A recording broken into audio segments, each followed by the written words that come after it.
kios penjual makanan ludes terbakar. Akibat pencurian minyak, 5 rumah terbakar. Korupsi dana desa, Kades ditahan.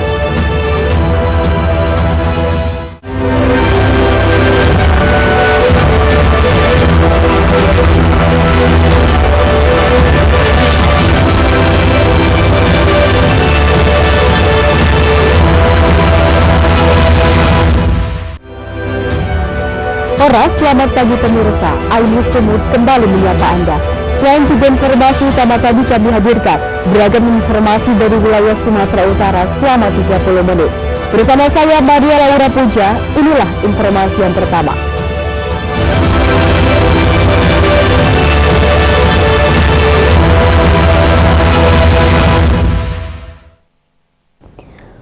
Pemirsa, 4 unit kios penjual makanan ludes terbakar di Jalan Rumah Sakit Kota Tebing Tinggi Minggu malam kemarin. Dugaan sementara penyebab kebakaran dipicu korsleting pendek arus listrik dari salah satu saklar listrik di dalam rumah kios yang terbakar.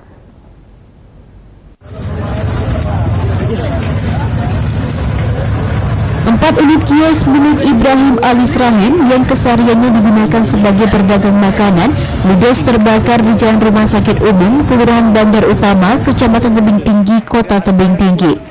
Kebakaran ini pun sempat membuat panik warga sekitar dan berupaya melakukan pemadaman dengan menggunakan peralatan seadanya karena takut api menjalar hingga ke rumah-rumah warga yang lokasi berdekatan. Mendapat laporan kebakaran, petugas bersama 4 unit mobil pemadam milik Pemkot Tebing Tinggi pun dikerahkan ke lokasi untuk memadamkan kobaran api.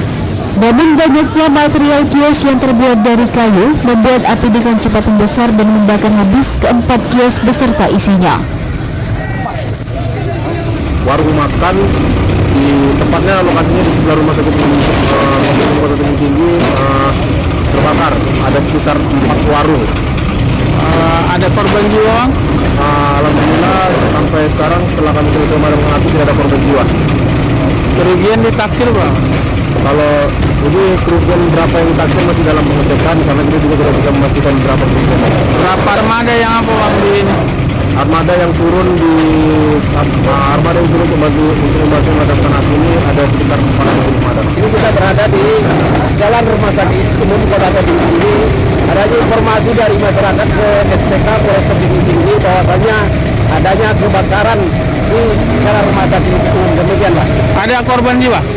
Saat ini tidak ada korban jiwa. Api baru dapat dipadamkan 2 jam setelah kejadian. Tidak ada korban jiwa dalam peristiwa ini, namun pemicu pasti kebakaran ini masih dalam penyelidikan Polres Tebing Tinggi. Dari Kota Tebing Tinggi, Abdullah Sani Hasibuan, Ainus melaporkan.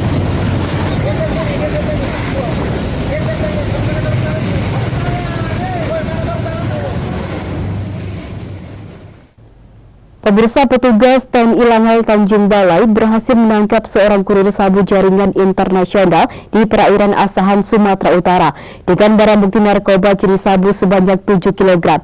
Barang haram ini rencananya hendak dibawa pelaku ke daerah Jawa Timur. Berapa bos? Coba kau tunjukkan ini. Tim kapal patroli TNI dari Lanal Tanjung Balai Asahan ini menghentikan 1 unit kapal nelayan yang dianggap mencurigakan serta memeriksa para penumpang dan awak kapal. Alhasil setelah dilakukan penggeledahan, petugas mendapati seorang penumpang kapal membawa 7 bungkus diduga sabu yang dikemas dalam bungkusan tecida di dalam tas ransel yang dibawanya. Pelaku pun langsung digelandang petugas ke Mako Lanal Tanjung Balai Asahan. Menurut Lanal Tanjung Balai Asahan Letkol Laut PAan Pranatua Sebayang, pelaku merupakan kurir narkoba jaringan internasional yang sempat menyamar jadi penumpang kapal. Menurut pelaku, rencananya barang haram ini akan dibawa ke Jawa Timur dan pelaku menjemput langsung barang haram ini ke Malaysia dan sengaja pulang kembali ke Indonesia melalui jalur ilegal agar tidak dicurigai. Respon atau F1QR Lanal Tanjung Balai Asahan berhasil menggagalkan penyeludupan narkoba jenis sabu Patsy Rider yang sedang melaksanakan patroli jaga alur. Ini rutin di perairan Kuala Bagan Asahan melihat pada saat itu melintas di sekitar lampu suar merah di alur keluar Sungai Asahan. Personil ini melihat sebuah kapal yang mencurigakan. Selanjutnya dilaksanakan pengejaran dan penghentian terhadap kapal tersebut.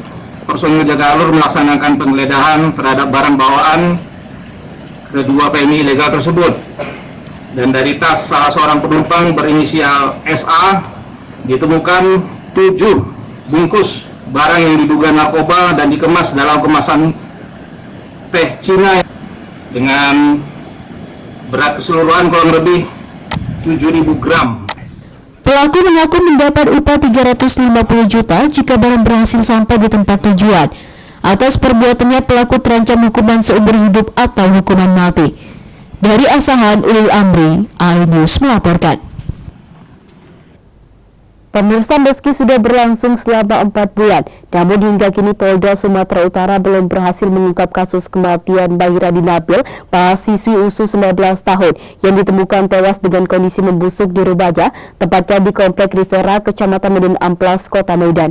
Pasalnya menurut pihak keluarga ada banyak kejanggalan terkait kematian korban.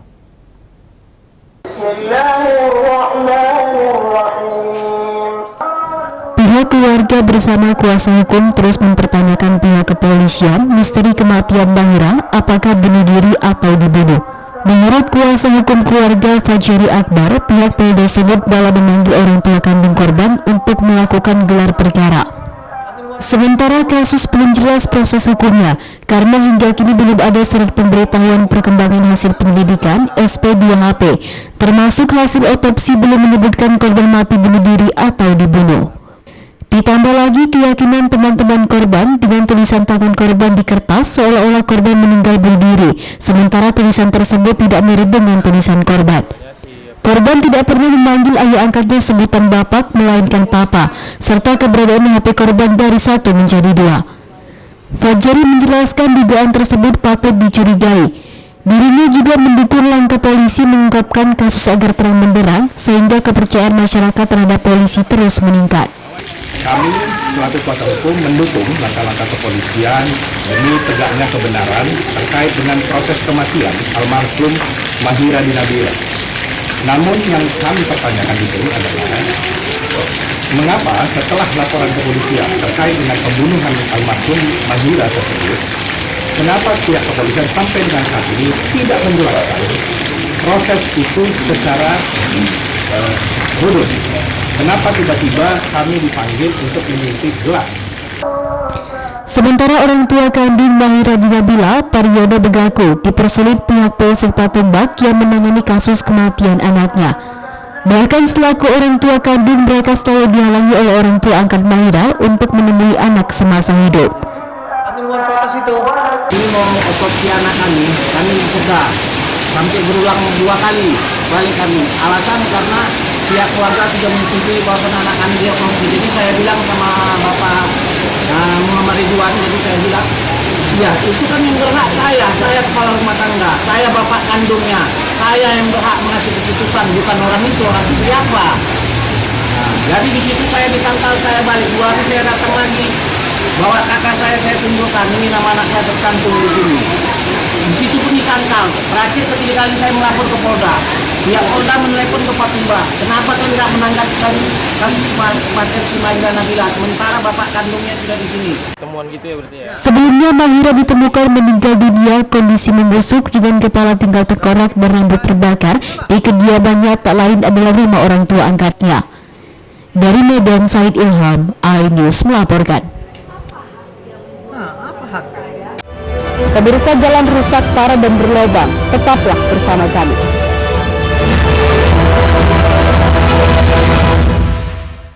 Mengupas makna dan tafsir Al-Quran bersama ulama terkemuka tanah air. Qaumum min qaum khairun minal yadis sufla. Nggak bakal bisa dibayar oleh dunia dan seisinya. Jelas, lugas untuk kehidupan sehari-hari. Di antara yang merusak hati adalah buruk sangka. Wa aqimus salah wa atuz zakah. Itu pun sejajar dengan jihad fisabilillah. Cahaya Hati Indonesia, Sabtu dan Minggu pukul 12 siang di iNews.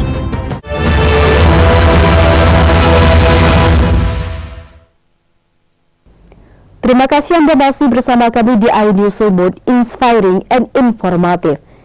Pemirsa, satu unit bangunan rumah yang dijadikan tempat penyimpanan solar yang diduga hasil curian dari pipa Pertamina Minggu siang ludes terbakar di Kampung Kurnia, Kota Medan, Sumatera Utara. Kebakaran ini juga mengakibatkan 4 rumah lainnya turut terbakar karena jaraknya berdekatan.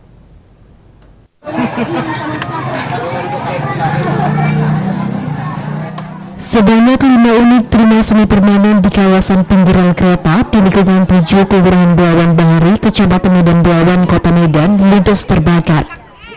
Kebakaran membuat panik warga, pasalnya seluruh rumah di kawasan tersebut dari material kayu dan akses jalan menuju lokasi tidak bisa dilewati mobil pemadam kebakaran.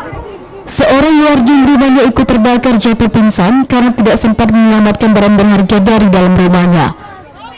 Salah seorang warga korban kebakaran, Joy Karnain, mengatakan kebakaran terjadi akibat sejumlah warga mencuri minyak jenis solar dari pipa milik Pertamina yang ditanam di dasar laut. Solar tersebut disimpan di dalam rumah milik RM dan diduga diolah oleh pemilik rumah untuk memisahkan air dan minyak hingga tiba-tiba terjadi kebakaran. Tadi pagi sudah mencuri minyak. Selamat, mencuri minyak lagi. Anak sama bapak sama. Di rumah sana. Tulang mulut bapaknya. Anak Jono. Nah, rumahnya kupu-kupu cerita, dia sama rumahku. Terbakar akhirnya kan? Itu juga sering main minyak. Itu lagi ada salah yang juga. Yang terbukti. Sementara itu, Lurah Belawan Bahari, Daniel Saud Saranga Simanjuntak, membenarkan dugaan adanya aktivitas pencurian dan penimbunan minyak di dalam salah satu rumah yang menyebabkan terbakarnya 5 rumah. Namun kasus kebakaran ini masih dalam penyelidikan petugas Polres Pelabuhan Belawan. Masih dalam penyelidikan, hanya dugaan sementara ada timbunan minyak dari pipa Pertamina yang ditemukan di lokasi dan menurut keterangan dari warga sekitar. Jadi barang rencana mau dijualkan, hanya tidak sempat terjadilah percikan api. 7 unit mobil pemadam kebakaran dari Pemkot Medan yang tiba berhasil menjinakkan api. Tidak ada korban jiwa dalam peristiwa kebakaran ini, namun seluruh korban ditaksir mengalami kerugian mencapai 350 juta rupiah. Dari Medan, Yuda Bahar, iNews melaporkan. Pemirsa, warga Jalan Rawe, Kelurahan Tangkahan, Kecamatan Medan Labuhan, Kota Medan, Sumatera Utara, diresahkan dengan kondisi jalan raya yang mengalami kerusakan parah. Pasalnya, selain mengganggu aktivitas perekonomian warga, jalan rusak ini juga memicu kemacetan arus lalu lintas.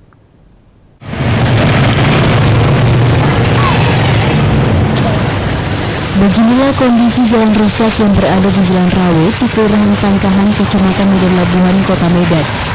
Menurut warga, kondisi kerusakan jalan ini sudah berlangsung lama, namun tidak kunjung mendapat perhatian dari pemerintah Kota Medan. Pasalnya, jalan rusak yang dipenuhi lubang ini selain mengganggu aktivitas warga, namun juga kerap menimbulkan kemacetan parah, karena setiap kendaraan yang melintas harus melaju dengan ekstra hati-hati guna menghindari kerusakan. Selain memicu kemacetan parah, jalan rusak ini juga kerap mengancam keselamatan para pengendara sepeda motor. Mereka mengaku selalu resah dan khawatir akan terjatuh bila melintasi jalan rusak yang di setiap musim penghujan dipenuhi air dan lumpur layaknya kubangan kerbau, dan di musim panas selalu dipenuhi debu pekat yang berterbangan setiap melintasi berbagai jenis kendaraan. Jalan rusak ini payahlah orang lewat kan, jadi macet-macet. Macet ya? Iya. Jadi kalau abang kan narik ojek. Ya. Kalau malam hari bagaimana? Sering ada Malam nggak narik, siang aja. Jadi silatin narik ojek resah lah ya? Hah? Resah lah ya? Resah, jalan rusak. Kalau panas banyak abu, kalau hujan becek. Harapannya bagaimana? Ya harus bagus lah. Segera diperbaiki ya?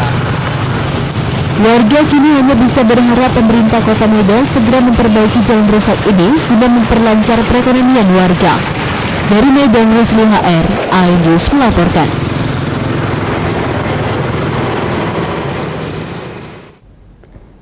Pemirsa, di Pelair Karpelairut Bahar Kampolri menangkap kapal asing berbendera Malaysia yang tengah melakukan pencurian ikan di perairan Selat Malaka, Indonesia.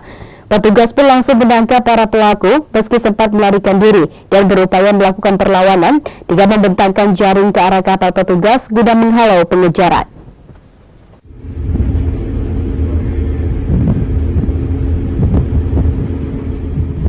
Setelah mendapatkan adanya sinyal kapal ikan asing yang melakukan illegal fishing atau pencurian ikan di perairan Indonesia, di kawasan Selat Malaka, kapal patroli Bisma 8001 milik Ditpol Airut, Korpol Airut Baharkam Polri langsung melakukan pengejaran. Mengetahui adanya petugas, kapal asing ini pun langsung mematikan IC radar dan berusaha melarikan diri. Dengan menggunakan speedboat, petugas pun berhasil menangkap kapal ikan asing berbendera Malaysia yang dinakodai Pratama Panjaitan, warga negara Indonesia beserta 4 anak buah kapal yang keseluruhannya merupakan warga negara Indonesia asal Tanjung Balai Asahan, Sumatera Utara.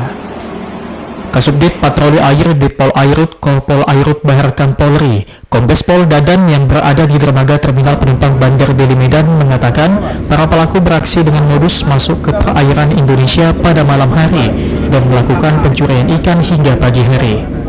Saat dilakukan pengejaran, nahkoda kapal melarikan diri dengan cara zigzag dan memotong jaring penangkapan ikan dengan tujuan melumpuhkan pengejaran petugas. Adapun bagian tadinya mereka keluar pada saat malam hari. Kemudian dengan meminta informasi dari nelayan Indonesia dan kebetulan kapal ini kan kodenya ABK sama dari Indonesia dan Tanjung Balai semua. Mereka mempermudah komunikasi sebelum karena kalau yang berbendera Vietnam itu sudah berusaha bahasa Indonesia. Kemudian pagi hari dia keluar. Kapal ini melakukan perlawanan. Mereka dengan zigzag melarikan diri dengan harapan jaring itu akan di kapal atau mendorong kapal.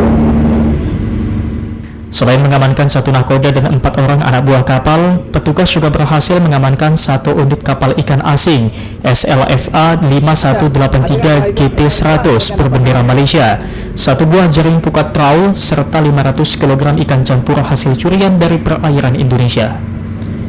Dari Medan, Yuda Bahar, iNews melaporkan.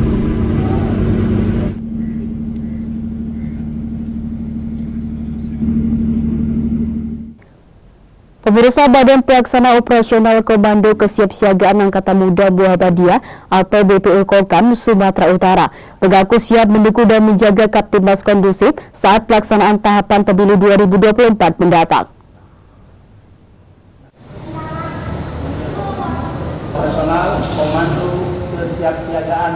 Hal ini disampaikan BPO Kokam Sumatera Utara dalam kegiatan pengajian dan dialog negarawan yang digelar di Jalan Demak, Kota Medan, Senin kemarin.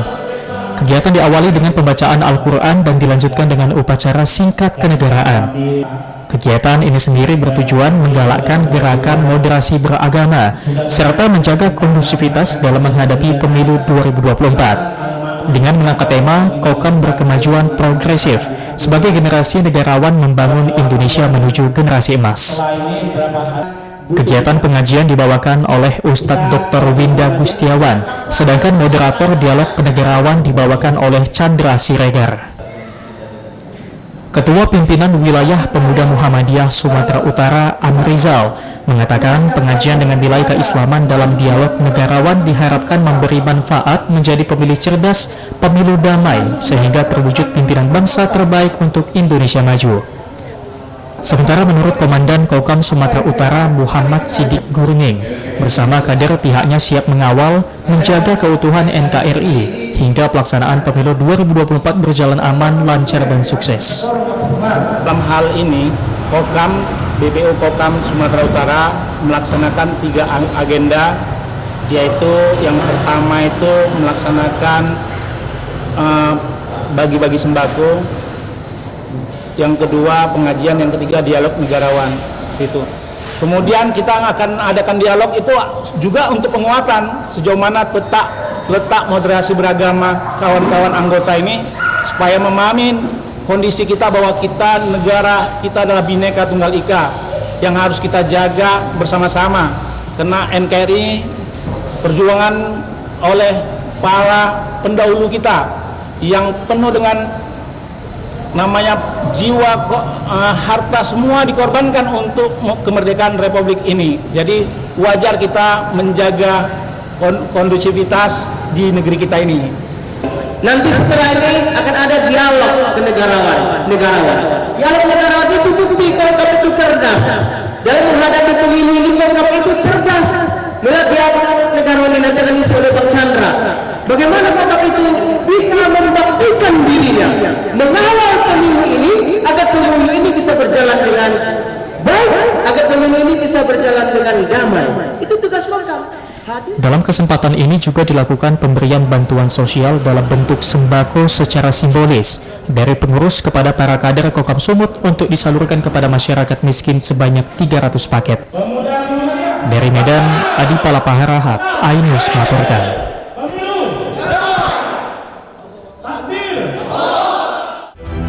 Pemirsa, serunya Pilkades Nagori Tanjung Rapuan, tetaplah bersama kami.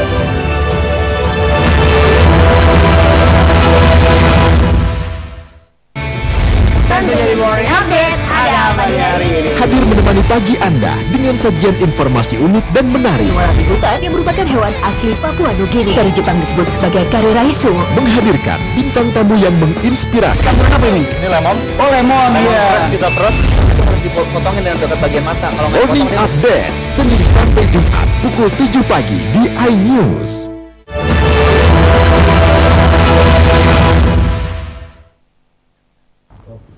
Terima kasih Anda masih bersama kami di iNews Sumut, inspiring and informative.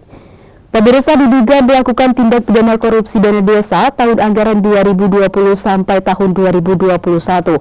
Seorang kepala desa aktif di desa Pangkal Dolok Julu, Kecamatan Batang Onang, Kabupaten Padang Lawas Utara, ditahan petugas Kejaksaan Negeri Padang Lawas Utara. Akibat perbuatannya begar dirugikan mencapai 200 juta rupiah lebih.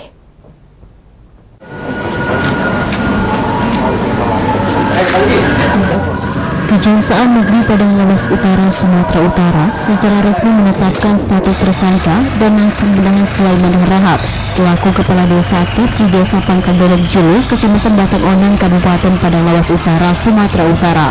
Tersangka diduga melakukan tindak pidana korupsi dana desa tahun anggaran 2020 sampai tahun anggaran 2021. Akibat perbuatan oknum kepala desa ini, negara dirugikan mencapai Rp273.617.477 sesuai dengan hasil perhitungan Inspektorat Padang Lawas Utara. Kejari juga menitipkan sementara tersangka di lapas kelas 3 Gunung Tua selama 20 hari ke depan, guna menghindari tersangka melarikan diri ataupun berusaha menghilangkan barang bukti atas dugaan korupsi yang dilakukannya. Pengelolaan dana desa periode 2020 sampai dengan 2021. ada sekitar berapa Pak negara mengalami kerugian?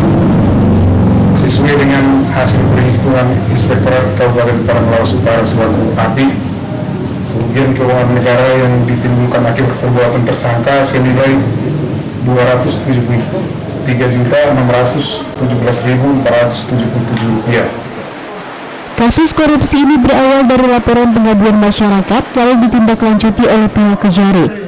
Akibat perbuatannya tersangka dijerat pasal 2 ayat 1 dan pasal 3 junto pasal 18 nomor 31 tahun 2001 tentang tindak pidana korupsi dengan ancaman kurungan 20 tahun penjara.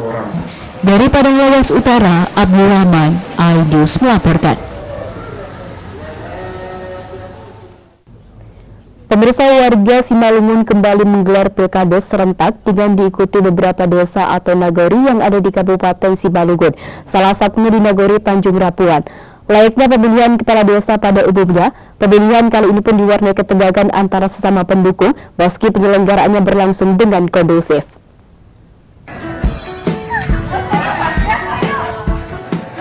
Warga Simalungun, Provinsi Sumatera Utara kembali menggelar pemilihan kepala desa atau lebih dikenal di daerah ini dengan nama Panghulu yang dilakukan secara serentak di beberapa desa atau nagori yang ada di Simalungun, salah satunya di Nagori Tanjung Rapuan. Di nagori ini ada sebanyak 3 calon kepala desa yang berkompetisi dalam memimpin kepala desa selama 6 tahun ke depan. Warga dengan antusias mendatangi lokasi tempat pemungutan suara untuk memberikan hak suara mereka. Menurut warga, mereka antusias berpartisipasi menjadi pemilih karena besar harapannya agar pimpinan desa atau nagari ke depannya benar-benar mau membangun desa dan membawa desa mereka menjadi lebih baik dan mampu membina dan mensejahterakan warganya. Sementara Darmanto, salah satu kandidat kepala desa peraih suara terbanyak dalam pilkades kali ini, mengaku akan selalu siap melayani rakyat jika nanti kembali terpilih untuk kedua kalinya sebagai kepala desa dengan memprioritaskan kesehatan dan pembangunan infrastruktur desa. Ya, hari ini nyoblos. Kami sebagai masyarakat Tanjung Labuan tentunya punya harapan. Harapan kami siapapun yang terpilih itu tentunya kerja berat dan bertanggung jawab untuk desanya. Jadi harapan kami siapapun yaitu penghulu dan siapapun yang kami dukung itu kan menjadi bahasa masing-masing ya, tentunya kan begitu. Dan kami mau tujuannya Nabur Tanjung Labuan tambah maju. Insya Allah program kedepannya mungkin lebih baik lagi dari sekarang, meningkatkan kesejahteraan masyarakat, terutama kepentingan masyarakat khususnya untuk bergotong royong, meningkatkan kesehatan. Meski berbeda pilihan, pemilihan kepala desa Nagari Tanjung Labuan berjalan aman, tertib serta kondusif. Dari Simalungun, Ulil Amri, iNews melaporkan.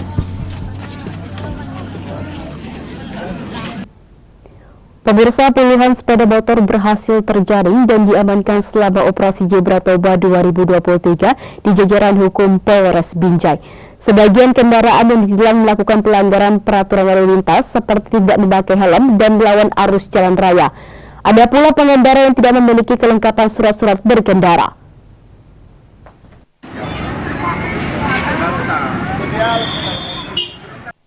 Dua minggu pelaksanaan operasi Zebra Toba 2023 di jajaran hukum Polres Binjai, puluhan sepeda motor terpaksa ditilang polisi Satuan Unit Lalu Lintas Polres Binjai. Operasi Zebra Toba 2023 digelar di beberapa kawasan kota Binjai seperti di Jalan Hasanuddin, di Jalan Sudirman, dan di depan kantor Wali Kota Binjai dengan target pengendara kendaraan bermotor menaati peraturan berlalu lintas.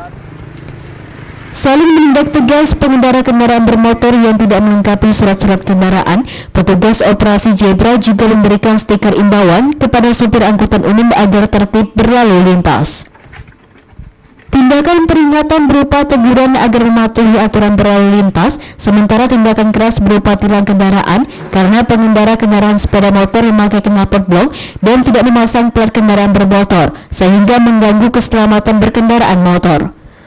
Selama 2 pekan operasi Zebra Toba 2023 di jajaran hukum Polres Binjai, tercatat ada 265 pelanggaran prioritas seperti knalpot blok, kendaraan tanpa plat kendaraan, dan memberikan teguran lisan dan tertulis sebanyak 1.249. Jadi sampai dengan hari ini jumlah penindakan dengan tilang ada sekitar 265 set pelanggaran lalu lintas yang kita tilang. Itu terdiri dari beberapa pelanggaran prioritas seperti knalpot blok, lawan arah, dan ada target-target ada 8 prioritas pelanggaran lainnya dari sejumlah pelanggar. Jadi totalnya sampai dengan hari ini ada 265 set itu untuk tilang manual. Kemudian kita ada teguran, baik teguran lisan ataupun tertulis. Polisi lalu lintas berharap pengendara kendaraan bermotor untuk mematuhi peraturan berkendaraan dengan memakai helm dan tidak melawan arah saat berkendaraan. Dari Binjai, Muhammad Jainal Tanjung, iNews melaporkan.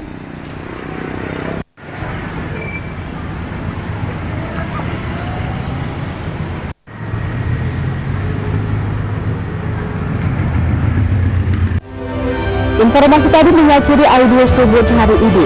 Saya Maria Laura Puja atas nama tim redaksi yang bertugas mengucapkan terima kasih atas perhatian Anda. Selamat beraktivitas dan sampai jumpa.